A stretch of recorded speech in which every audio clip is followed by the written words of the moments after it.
It was Father's Day when the box arrived.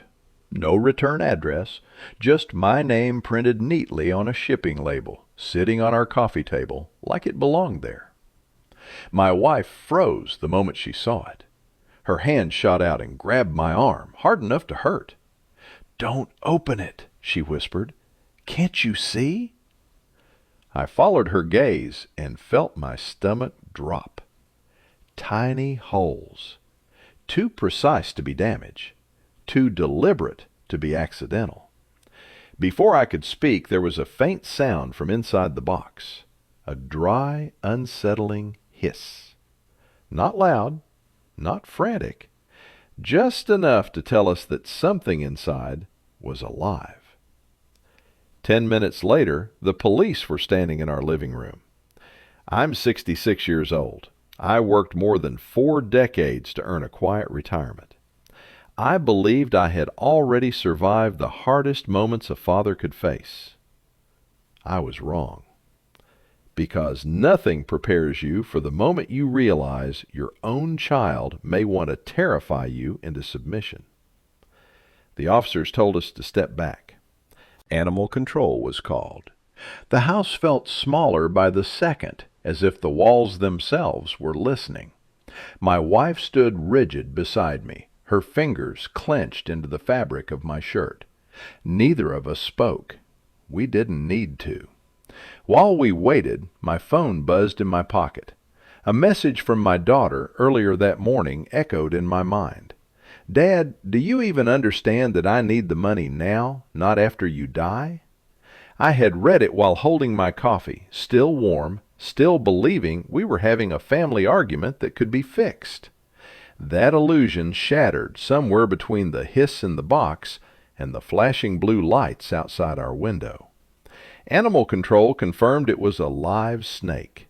Non-venomous, they said, as if that made it acceptable, as if fear measures itself by toxicity. Someone had paid extra for Sunday delivery. Someone had planned this. Someone knew we would be home. Someone knew exactly how to cross a line without leaving fingerprints. When the officers asked if I suspected anyone, I hesitated. Family loyalty is a strange thing. It keeps you silent, even when the truth is screaming. I said I didn't know. I lied to protect the very person who had tried to intimidate me in my own home. After they left, the house was quiet again. Too quiet. The kind of silence that follows betrayal, not peace.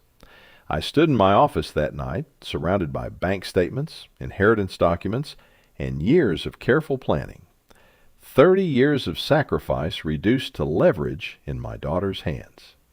Money I earned through 12-hour days, missed holidays, and postponed dreams. And in that moment, something inside me changed. Not anger, not panic, clarity. If my own child was willing to send fear through the mail to force my hand, then this was no longer about money.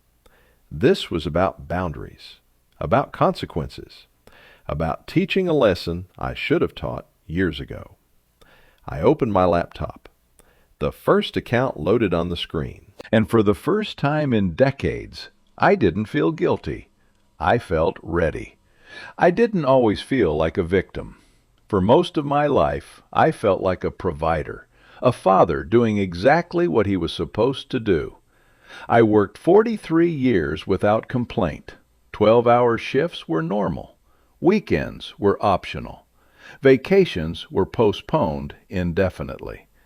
I told myself it was temporary, that once my daughter was settled, once my family was secure, I could finally breathe. I started at the bottom, a junior position that barely paid the bills. Every promotion came with more hours, more responsibility, more pressure. I missed school plays. I missed birthdays. I missed dinners that were already cold by the time I walked through the door. But I never missed a payment. When my daughter was 12, I turned down a job offer that paid more but required relocation. She cried at the idea of leaving her school, her friends. I stayed. Loyalty felt natural then. When she got into college, the tuition alone was over $100,000. I paid it in full. No loans, no debt. 4 years of wiring money, semester after semester, telling myself education was the best investment I could make. I never asked for gratitude. Fathers aren't supposed to keep score. When she married, the wedding cost more than my first house. The venue, the catering, the dress, the photographer. I wrote checks without blinking. Everyone said I was generous. No one said I was being used. Then came the emergencies. At first, they sounded reasonable. Credit card debt, a missed rent payment, a car repair. Then the tone changed. The calls became frantic. The amounts grew larger. 5,000 here, 10,000 there. Always temporary, always the last time. She said it was for the children, for stability, for mental health. I wanted to believe her. I wanted to believe I was helping, not enabling. Her husband never worked steadily. He always had an explanation. The economy, bad luck. A business opportunity that just needed a little more cash. I didn't like him, but I tolerated him. Because love, I thought, meant endurance.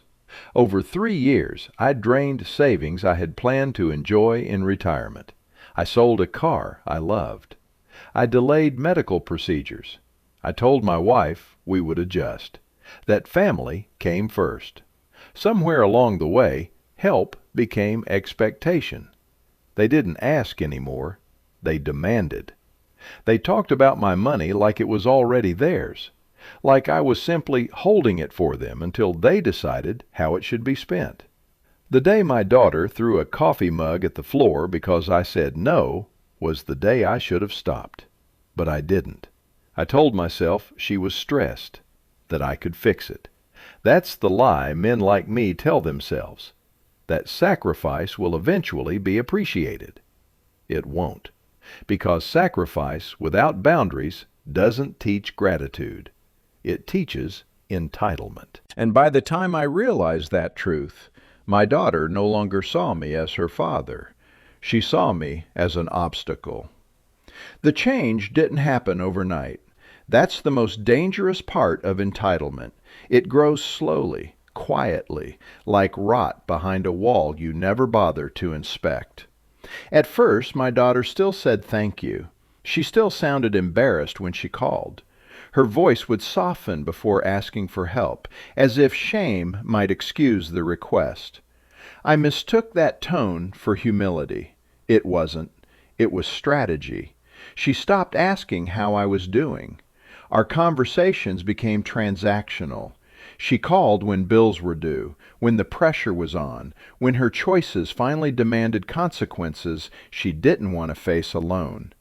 I noticed small things before the big ones. Birthdays forgotten, phone calls returned days late, holidays shortened because she was busy. When I visited, her attention drifted to her phone. I was no longer a person to her. I was background noise. Her husband became bolder. He stopped pretending to be grateful. He'd sit in my living room, feet on my furniture, casually reminding me of their expenses. School supplies, rent, gas, groceries, always said with a smirk, as if daring me to refuse. Once, when I suggested they budget more carefully, he laughed, told me I didn't understand how hard things were for young families. This from a man who hadn't held steady employment in years. My daughter began defending him every time. No matter how disrespectful he became, she framed it as stress, pressure, my fault for not helping enough. She started referring to my savings as the inheritance, not someday, not later, now, like it was overdue. I should have recognized the warning signs, but fathers like me are trained to ignore instinct. We call it love. We call it patience. We call it loyalty. The guilt was weaponized expertly. If I hesitated, she brought up the grandchildren. Photos sent strategically. School events mentioned casually. Then, when I still resisted, the tone changed. "You're choosing money over family." That sentence was repeated so often it became a chant, a spell designed to make me doubt myself, to make me forget that money wasn't the issue. Respect was. By the time I realized my daughter no longer saw limits, I had already taught her that none existed. I had confused generosity with weakness, and she had learned the lesson perfectly. The argument that changed everything didn't feel dramatic at first. It started the way all the others did. A phone call, a raised voice, another demand disguised as desperation. My daughter wanted access to the inheritance. Not later, not when I was gone. Now. She stood in my living room, arms crossed, pacing like a lawyer building a case. Papers spread across the coffee table. My papers. Documents I had spent years putting together so my family would be protected when I was no longer here. "Dad, do you even understand that I need the money now, not after you die?" The words landed harder than any insult her husband had ever thrown at me. There was no love in her voice, no hesitation, just entitlement. When I said no, she exploded. The coffee cup hit the floor and shattered. Brown liquid soaked into the rug my wife and I bought for our 20th anniversary. She didn't apologize. She didn't even look down. The destruction was the point. Her husband leaned back on the couch, smiling. Told me I was old. Told me I was selfish. Told me I was hoarding money I didn't deserve to keep. That was the moment I realized they weren't asking anymore. They were asserting ownership. When I told them to leave, my daughter laughed. She said I couldn't throw her out of her own house. She reminded me that her mother had helped pay for it. She reminded me of my age. She reminded me I would need help someday.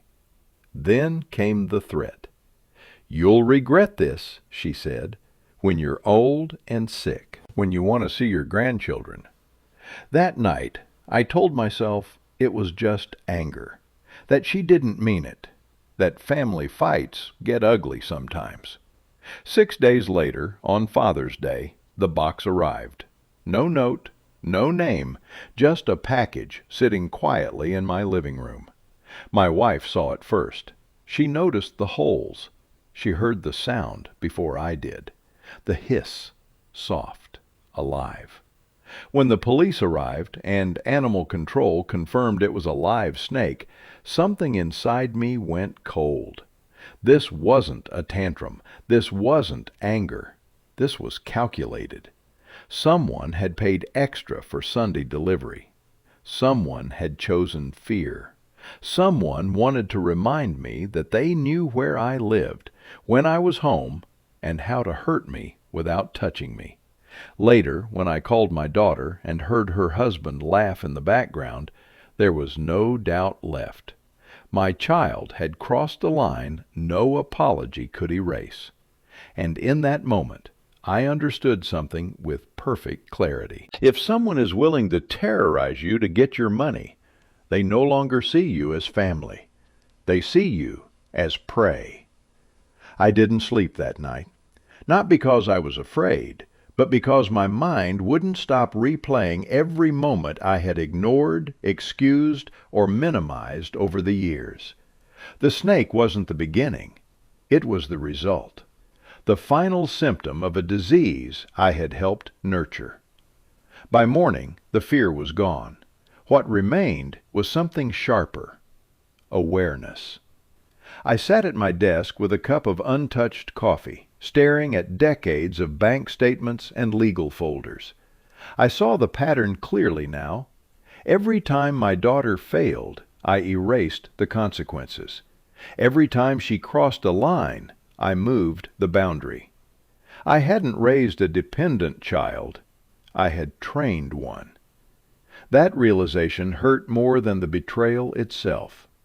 I called an attorney that morning, not out of anger, out of necessity. Her name was Margaret. She had handled our estate planning for years. Calm, precise. The kind of professional who didn't flinch when families showed their worst sides. I didn't dramatize anything. I laid out the facts. The gambling debts, the financial demands, the threats involving my grandchildren, the box, the snake. There was a pause on the line. "This has escalated beyond a family disagreement," she said finally. "This is harassment, and you need protection." Protection? The word felt strange. Fathers aren't supposed to need protection from their children. But here we were. She explained my options methodically. Credit access could be revoked immediately, automatic payments canceled, trusts restructured, a restraining order if the intimidation continued. "And your grandchildren?" I asked. She didn't hesitate. "We can protect them without empowering their parents." That was the moment I knew I was doing the right thing. This wasn't revenge. This was responsibility. Real responsibility. The kind that doesn't come with applause or forgiveness. I hung up the phone and felt something I hadn't felt in years. Relief. For the first time, I wasn't reacting. I was acting. I wasn't trying to fix my daughter's life anymore. I was reclaiming my own. I didn't announce what I was about to do. There was no dramatic confrontation, no warning, no final lecture about responsibility or respect. I had already tried words. Words had bought me a snake in a box, so I worked quietly. That afternoon, I sat in my home office and logged into the accounts I had spent decades building. The same accounts my daughter had learned to rely on without ever asking where the money came from. First, the credit cards. Her name was still there as an authorized user, a privilege I had given her years earlier for emergencies. Emergencies that somehow never ended. I hovered over the screen for a moment, not out of hesitation, but recognition. This was the last thread tying my financial life to her chaos. I clicked Remove. The confirmation appeared instantly. Access revoked. Next, the automatic payments. Rent. Insurance. Subscriptions I didn't even remember approving. Each cancellation felt less like punishment and more like reclaiming stolen ground. This wasn't cruelty. This was math. I changed PIN numbers she had somehow learned, updated passwords, added alerts, locked down everything I should have secured years earlier. All of it took less than an hour. 30 years of enabling undone in silence. What struck me most was how calm I felt. No shaking hands, no racing heart, just clarity. I realized then how exhausting it had been to live in constant anticipation of her next crisis. That night I slept better than I had in months. The next morning my phone rang exactly when I expected it to. Panic. Confusion. Accusations. "My card isn't working." I listened without interrupting. Let her spiral. Let her feel, for the first time, what it was like to reach for money that wasn't there. When she threatened me again, this time with access to my grandchildren, the words no longer had power. Fear only works when you believe you're powerless. I wasn't. She had no idea yet that this was only the beginning. That while she was scrambling to regain control, I was already steps ahead. The trap wasn't loud. It didn't need to be. Because consequences don't announce themselves. They simply arrive. They came to the house the next day. I knew they would. People who live off other people's money don't accept silence as an answer. They interpret it as a challenge. I heard the car before I saw it, tires screeching slightly as it pulled into the driveway, doors slamming with unnecessary force, footsteps heavy, aggressive, entitled. My daughter rang the doorbell once, then again. Then she started knocking, harder each time, as if volume could replace authority. I opened the door calmly. Her face was flushed with rage, hair thrown together in a rush, eyes already blaming me for the consequences of her own actions. Her husband stood behind her, chest out, jaw tight, looking like a man who thought intimidation could substitute for character. "What did you do?" she demanded. "You can't just cut me off like this. I didn't invite them in." "I already did," I said. Her confusion shifted into anger, real anger, the kind that comes from entitlement colliding with reality. "I have bills," she shouted, "responsibilities. You don't get to decide when I suffer." Her husband stepped forward. "Too close. You think you're clever," he said. "You think money makes you powerful. We know where you live. We know your routines." That was when I saw it clearly. Not desperation, not fear. Arrogance. They still believed they were in control, that I would fold like I always had, that I would panic at raised voices and empty threats, that guilt would crack me open one more time. My daughter played her final card. "You'll never see your grandchildren again." I looked at her, really looked at her, and for the first time I felt no urge to argue. "That's not a threat," I said quietly. "That's a confession." She froze. "If you're willing to use your children as weapons," I continued, "then keeping them away from this behavior may be the only good thing you've done." Her husband laughed, but it was hollow, forced. The sound of someone realizing the ground beneath them was no longer solid. "This isn't over," he said. I nodded. "You're right. It isn't." They left without another word. No apology, no reflection, just anger and disbelief. They still didn't understand what was coming. They thought the loss of money was the punishment. It wasn't. It was only the signal that the real consequences were about to begin. I met with my attorney the following morning. There was no emotion in the room, no raised voices, no anger, just documents, dates, and decisions. This wasn't a reaction anymore. It was a conclusion. We started with the will. For years, my daughter had treated my estate like a delayed paycheck, something she was entitled to simply by existing.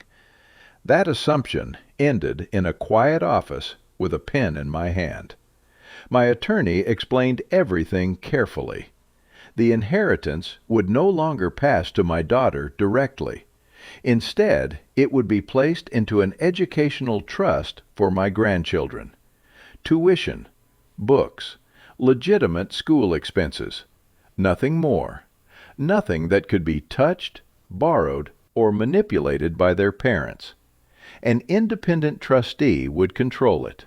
Not me, not my wife, not anyone my daughter could intimidate or charm. When I signed the final page, I felt something close to peace. Next came the restraining order, the threats, the intimidation, the box, the snake, the visit to my house, the words her husband had chosen so casually. It all mattered, every detail. My attorney was blunt. "This is no longer about family," she said. "This is about safety." The paperwork was filed that same day. By the time I drove home, the process was already in motion. Law enforcement would serve the documents. Official, unavoidable, clear. There would be no more surprise visits, no more screaming on my doorstep, no more threats whispered just loudly enough to hurt. And most importantly, no more leverage. I didn't call my daughter. I didn't warn her. I didn't explain. Consequences don't require permission. They were served the following afternoon. I imagined her opening the envelope. The disbelief, the rage, the realization that the money was gone, the access was gone, and now even contact was regulated by law. For the first time, she couldn't shout her way out. For the first time, she couldn't threaten her way back in.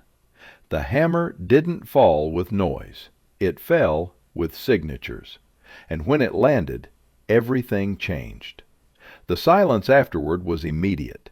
No phone calls, no texts, no surprise visits. The restraining order did exactly what it was meant to do. It didn't fix anything, it ended it. 2 days later, my attorney called to confirm the documents had been delivered. "They didn't take it well," she said calmly, "but that's no longer your concern." I sat at my kitchen table after the call, staring at nothing in particular. Outside, the neighborhood moved on like it always had. Dogs walked, lawns watered, children laughed somewhere down the street. Life, uninterrupted. Somewhere else, my daughter was unraveling. Without access to my accounts, her reality hit fast. Credit cards declined. Automatic payments failed. Rent notices arrived.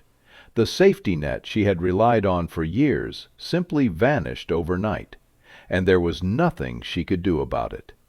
She tried, of course. I heard through extended family that she was furious, that she blamed me for everything, that she called me heartless, cruel, vindictive, the same words she used every time she faced consequences.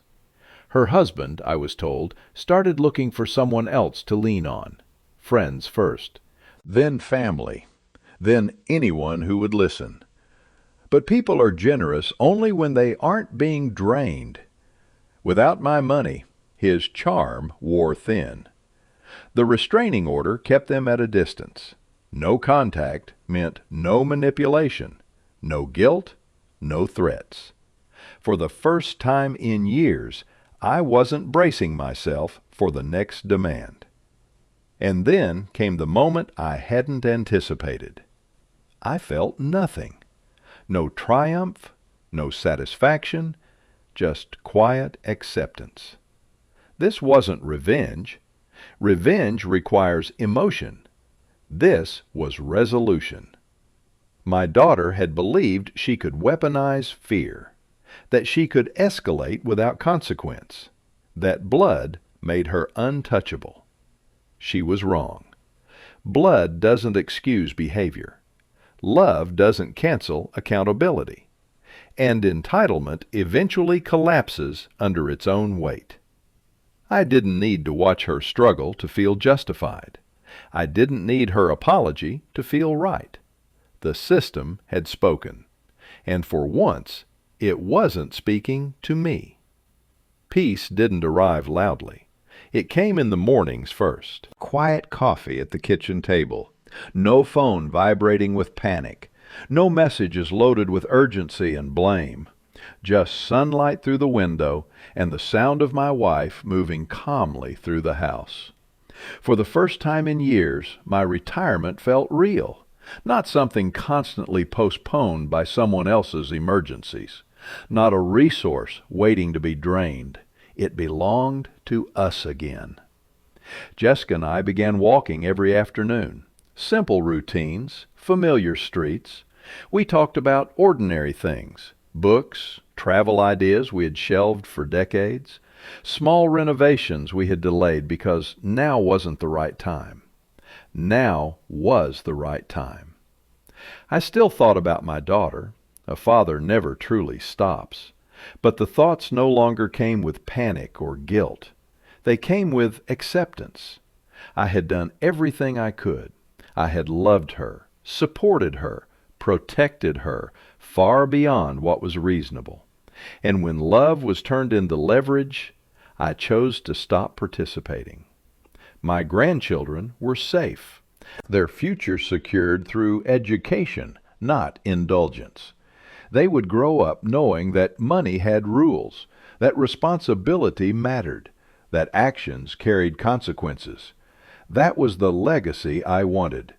Not wealth handed over without wisdom, not silence bought with fear, but boundaries that taught respect, even when they hurt. I didn't feel victorious. I felt free. And if there is one truth I wish I had learned earlier, it is this: kindness without boundaries is not love. It is permission. Permission for entitlement. Permission for abuse. Permission for betrayal. I removed that permission, and in doing so, I finally reclaimed my life.